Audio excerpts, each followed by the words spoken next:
अगर एक employ office के बाद में पानी पूरी या फिर मोमोज सेल कर रहे हैं तो क्या वो मून लाइटिंग के अंदर कंसीडर होगा कि नहीं कंसीडर होगा? सोचो और मुझे बताओ।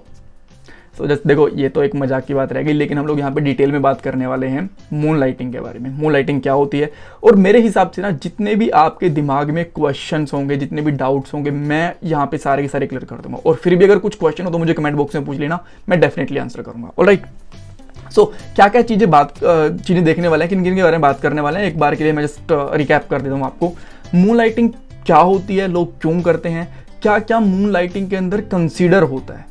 मान लो कि आपका फैमिली बिजनेस है, खुद का बिजनेस है, फ्रीलांसिंग है, यूट्यूब कर रहे हो, या फिर आप कह रहे हो कि सेकेंडरी छोटी सी जॉब कर रहे हो, तो इनमें से क्या क्या ऐसी चीज़ें हैं जो मून लाइटिंग के अंदर आएंगी और जिससे आपकी कंपनी को प्रॉब्लम हो सकती है, राइट। उसके बाद में कंट्रीज़ के क्या लॉ हैं मून लाइट को लेके, जैसे कि इंडिया के या फिर इसके जो आसपास की कंपनीज हैं उनके अंदर कोई लॉ है या नहीं है इस चीज़ को लेके। उसके बाद में कंपनीज आजकल क्या टर्म्स एंड कंडीशन रखने लगी हैं मून लाइटिंग को लेके, और कितनी कंपनीज अलाउ करती हैं, कितनी कंपनीज अलाउ नहीं करती हैं, कितनी companies partially moon lighting allow करती हैं। ये चीज़ बहुत जरूरी है। पार्शियली बहुत सी कंपनीज अलाउ करती हैं, ये चीज़ मैं आपको डिटेल में बताऊंगा। इसके अंदर ना मैं आपको जब पॉइंट आएगा तभी अच्छे से बताऊंगा, अभी नहीं बता रहा, राइट, अदरवाइज कहीं और ही चले जाएंगे हम लोग। सो पहले क्वेश्चन के ऊपर आते हैं कि यार मून लाइटिंग का मतलब क्या होता है। देखो, इसका सिंपल सा मतलब है कि आप एक जॉब के साथ साथ सपोर्टिंग कोई अलग से जॉब भी कर रहे हो। जस्ट एक एग्जांपल लेके बता रहा हूँ। मान लो कि आप एक आईटी फर्म के अंदर, आईटी कंपनी के अंदर काम कर रहे हो 8-9 घंटे, शाम के बाद में आप 2-4 घंटे किसी और स्टार्टअप के लिए या फिर छोटी सी कंपनी के लिए भी एक अलग से काम कर रहे हो, राइट। ये बेसिकली एक मून लाइटिंग होती है।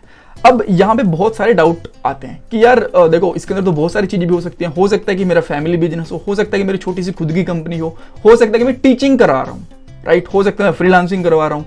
तो इनमें से क्या क्या चीजें आएंगी ये हम लोग एक एक करके देखेंगे। बट लोग करते क्यों हैं मून लाइटिंग, और मून लाइटिंग ही क्यों बोलते हैं इसको, सन लाइटिंग क्यों नहीं बोलते? देखो, मैक्सिमम जो भी सेकेंडरी काम कर रहे होते हैं ना वो रात को ही होते हैं। मतलब गलत मत समझना, रात को मेरा मतलब ये है कि देखो, दिन में क्या होता है ना कि हम लोग हमारी 7-8-9 बजे तक हमारी जॉब करते हैं, उसके बाद में 2-4 घंटे हमारे पास टाइम होता है। अब कुछ लोग तो फैमिली के साथ में टाइम स्पेंड करते हैं और कुछ लोग क्या करते हैं उसको अपने काम के साथ में यूटिलाइज कर लेते हैं, राइट। तो इसीलिए ये रात के टाइम पे होता है, मून लाइटिंग इसीलिए बोल देते हैं। अदरवाइज ऐसा कुछ अलग से लॉ नहीं बना हुआ कि इसको हम लोग मून लाइटिंग ही बोलेंगे, दैट्स इट, ठीक है। कुछ लोग ऐसा नहीं है कि रात को ही करते हैं, कुछ लोग वीकेंड पे करते हैं, सैटरडे संडे को अलग से काम करते हैं, उसको भी हम लोग बोल देते हैं कि यार कई बार ये बहुत ही कॉमन है कि कुछ लोग आईटी कंपनी के अंदर काम कर रहे होते हैं और सैटरडे संडे को वो लोग किसी इंस्टीट्यूट के अंदर पढ़ा रहे होते हैं, राइट। ओके, सो बेसिक हमने फंडा समझ लिया कि होता क्या, करते क्यों है, ये तो आपको डेफिनेटली पता होगा कि यार जिसको ज़्यादा पैसा चाहिए, जिसको शायद एक जॉब से काम नहीं चल रहा, जिसकी रिक्वायरमेंट ज़्यादा है, जिसकी नीड्स ज़्यादा हैं, तो वो काम कर रहे हैं। उसके लिए हम लोग कुछ कमेंट नहीं कर सकते। जिसको जरूरत है वो करे, जिसको जरूरत है वो ना करे, दैट्स ओके। अब इसके अंदर क्या क्या चीज़ें कंसिडर होती हैं, देखो, मान लो आप एक IT कंपनी के अंदर काम कर रहे हो, ठीक है, और साथ के साथ आप एक और दूसरी IT कंपनी के लिए काम कर रहे हो 2-4 घंटे के लिए, डेफिनेटली वो एक मून लाइटिंग है।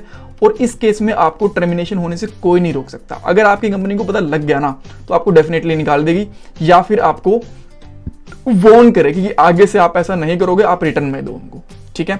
ऐसा होगा तो आपको डेफिनेटली निकालेंगे। बट बहुत से केसेस ऐसे होते हैं जहां पे आपको कंपनी नहीं निकाल सकती। जैसा मैंने आपको एक एग्जांपल दिया था स्टार्टिंग में, मैं मजाक कर रहा था। आपको कोई फैमिली बिजनेस हो सकता है, या फिर आप ऑफिस के बाद में गोलगप्पे बेच रहे हो, या फिर आप कुछ आपकी खुद की शॉप है, आप शॉप के ऊपर जा रहे हो, तो उस केस के अंदर आपको कंपनी नहीं निकाल सकती, बिकॉज वो आपका एक फैमिली बिजनेस है। कभी भी मून लाइटिंग का मतलब ये नहीं होता कि जो आपकी सेकंड अर्निंग है वो उसका मतलब मून लाइटिंग है। आप सेकंड जॉब कर रहे हो उसका मतलब हो सकता है, बट सेकंड अर्निंग का मतलब कभी भी मून लाइटिंग नहीं हो सकता। तो अगर आपकी अलग से खुद की शॉप है, आपका खुद का कोई अलग से बिजनेस है, तो आप वो मून लाइटिंग में कंसीडर नहीं होगा। बशर्ते अगर आप IT कंपनी के अंदर काम कर रहे हो बट जो आपका खुद का बिजनेस है वो भी IT कंपनी के अंदर ही है, तो डेफिनेटली वो एक मून लाइटिंग के अंदर आएगा। तीसरी चीज, मून लाइटिंग, आप कोई भी ऐसा काम कर रहे हो, चाहे वो खुद का शॉप का ही काम क्यों ना हो या फिर खुद के बिजनेस का ही काम क्यों ना हो, अगर आप ऑफिस टाइम में करोगे तो वो भी एक मून लाइटिंग के अंदर आएगा और उसके अंदर भी आपको निकाला जा सकता है या फिर आपको वॉर्न करा जा सकता है। ऑल राइट, अब एक बेसिक क्वेश्चन आता है कि मान लो यार मैं जॉब कर रहा हूँ बट साथ साथ में मैं किसी को पढ़ा भी रहा हूँ, किसी इंस्टीट्यूट में पढ़ा रहा हूँ, या फिर आजकल जो बहुत सारी ऑनलाइन प्लेटफॉर्म्स हैं जैसे कि बायजू हो गया, अनअकैडमी हो गया, स्केलर हो गया, इनके ऊपर पढ़ा रहे हो।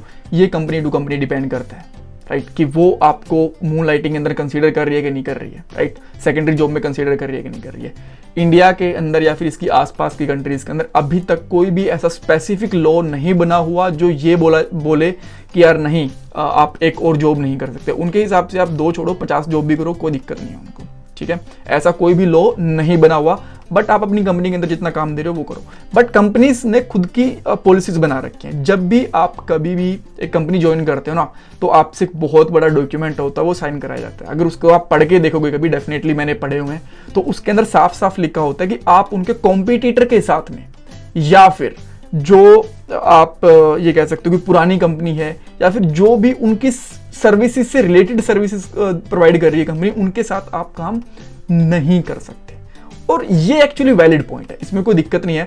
मान लो कि मैं एक ई कॉमर्स वेबसाइट के ऊपर काम कर रहा हूँ मेरे एक्चुअल ऑफिस के अंदर, जो मेरी प्राइमरी जॉब है, और जो मेरा अल्टरनेट जॉब है उसके अंदर मैं ई कॉमर्स के ऊपर ही सपोर्ट कर रहा हूँ उनको। तो हो सकता है कि डाटा का लीकेज हो जाए, कोड भी ट्रांसफर हो जाए, तो ये तो डेफिनेटली इलीगल है, राइट। तो आप कोड वगैरह भी नहीं दे सकते और डाटा वगैरह की भी चीज़ें हैं, तो ये तो डेफिनेटली इलीगल है। बट अगर आप जैसा मैंने आपको बताया कि अगर आप यूट्यूब कर रहे हो और अगर आप टीचिंग कर रहे हो, तो ये आपकी कंपनी टू कंपनी पे डिपेंड करता है कि वो आपको अलाउ कर रही है कि नहीं कर रही है। वो आपके डॉक्यूमेंट के अंदर मेंशन होगा। अगर उसके अंदर ये लिखा हुआ है ना कि बस इतना ही है कि आप किसी कॉम्पिटिटर के साथ में काम नहीं कर रहे, तो टीचिंग और व्लॉगिंग ये इसके अंदर नहीं कंसीडर करी जाएंगे। फ्रीलांसिंग इसके अंदर डेफिनेटली कंसीडर करी जा सकती है। ऑल राइट, उसके बाद में जैसा मैंने आपको बताया कि कंट्रीज के स्पेसिफिकली कोई रूल नहीं है, अभी तक कोई लॉ नहीं है। मे बी अभी ये काफ़ी ट्रेंड में आ गया टॉपिक, तो अब इसके लिए शायद कोई रूल्स या फिर लॉज आ जाए, बट अभी तक इसके अंदर ऐसे कोई नहीं है। लीगल या इलीगल, देखो ऐसा जैसा अगर लॉ ही नहीं है तो लीगल या फिर इलीगल कुछ ऐसा है ही नहीं, तो उसमें भी कोई दिक्कत नहीं है। और अभी ये ट्रेंड में क्यों है, पहले तो कभी सुना नहीं था, अभी 1-2 महीने से ऐसा आ गया। देखो अब हो क्या गया है ना कि जो छोटी छोटी कंपनीज हैं वो एम्प्लॉयज़ को अफोर्ड नहीं कर पा रही हैं, राइट, बिकॉज इंडिया के अंदर या फिर आसपास की कंट्रीज़ के अंदर सॉफ्टवेयर डेवलपर्स की या फिर सॉफ्टवेयर IT सर्विसेज के अंदर ना सैलरी धीरे धीरे बढ़ती जा रही है। तो कंपनीज क्या करती है ना, 2-3 एम्प्लॉयज़ को फ्रीलांसिंग में प्रोजेक्ट दे देते हैं कि यार ठीक है, आप मुझे 4-5 महीने के अंदर धीरे धीरे काम करके दे दो, मुझे कोई दिक्कत नहीं है, बट आप कर लो अपनी मर्जी से। तो अब इस तरीके से काम पहले भी होता था, बट अब बहुत ज़्यादा होने लग गया, राइट। और जो एक्चुअल इफेक्ट है, इम्पैक्ट है, वो भी बहुत ज़्यादा पड़ने लगा। बिकॉज पहले ऑफिस से काम होता था तो लोग ऑफिस में जो फ्रीलांसिंग वगैरह वो पूरा काम नहीं कर पाते थे, बट घर के अंदर आप वो आराम से काम कर पाते हैं। वो 4-5 घंटे ऑफिस का काम करते हैं, फिर अपनी फ्रीलांसिंग के ऊपर काम करना शुरू कर देते हैं। सो इसी वजह से अब ये ज़्यादा मूनलाइटिंग टॉपिक के अंदर है। और जो विप्रो ने बोला है ना कि हम लोगों ने 300 बंदे निकाले, तो उसके अंदर ना उन्होंने ये नहीं बोला कि आपकी सेकेंडरी अर्निंग है तो इसलिए हम लोग निकाल रहे हैं, आप एक और जॉब कर रहे हो तो हम लोग इसलिए निकाल रहे हैं। उनका कहने का सीधा सीधा पॉइंट ये था कि आप कोई जो सेकेंडरी जॉब कर रहे हो ना, वो हमारे कॉम्पिटिटर के साथ में कर रहे हो। वो लोग किसी न किसी तरीके से पता लग गया और उन्होंने उनको निकाल दिया, राइट।